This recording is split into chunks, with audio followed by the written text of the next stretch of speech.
Nolan, mon bébé, alors que j'ai écrit cette lettre, tu n'as que 4 ans. Mais tu liras cette lettre vers l'âge de 16 ans. Je sais que tu dois te poser beaucoup de questions sur ta famille. Tu veux savoir d'où tu viens, et c'est normal. Mais je ne pouvais pas tout expliquer plus tôt, tu étais bien trop jeune. Je sais aussi que cette lettre te fera du bien, et paradoxalement du mal. Je vais donc t'expliquer pourquoi tu n'as jamais connu ton père, et surtout pourquoi je t'ai quitté aussitôt. Avant de te raconter notre histoire, je voudrais te dire que même si je suis partie, tu es mon enfant. Je t'aime et je t'aimerai toujours. Voilà. Notre histoire a commencé lorsque j'avais 15 ans. Je rentrais du lycée comme tous les soirs, sauf que ce jour-là, j'ai rencontré ton père. Un homme grand, avec une barbe de 3 jours, d'une vingtaine d'années. Sauf que il m'a forcé à aller dans cette ruelle sombre et peu fréquentée. Il m'a déshabillée, je me débattais, mais il me tenait. J'ai essayé de crier, mais d'un coup je n'y arrivais plus. Il m'a volé ma virginité, mon corps, ma dignité, ma joie, ma vie. Au final, il a volé tout mon être. J'étais incapable d'en parler, mais de toute façon c'était fini tout ça. Enfin, plus les semaines passaient, plus mon ventre grossissait. Donc j'ai fini par aller voir un médecin, il m'a annoncé ton arrivée.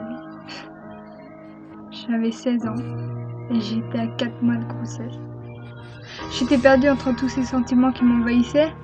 Joie, bonheur ou douleur, peine. Puis mes camarades au lycée m'insultaient. Pour eux, une fille enceinte à 16 ans, c'est forcément une pute. Donc j'ai fini par quitter le lycée. C'était devenu invivable. Moi qui voulais devenir médecin, c'était désormais plus possible. Puis tes grands-parents m'ont jeté dehors juste avec un sac de vêtements. Lorsqu'ils l'ont appris, j'ai même pas eu le temps et le courage de leur expliquer. J'étais heureuse avant, mais en moins de 5 mois, je me suis retrouvée sans études, sans travail, sans argent, sans toit, sans nourriture, sans eau, et avec un bébé dans le ventre. Heureusement, les policiers m'ont trouvée. Ils t'ont sauvée.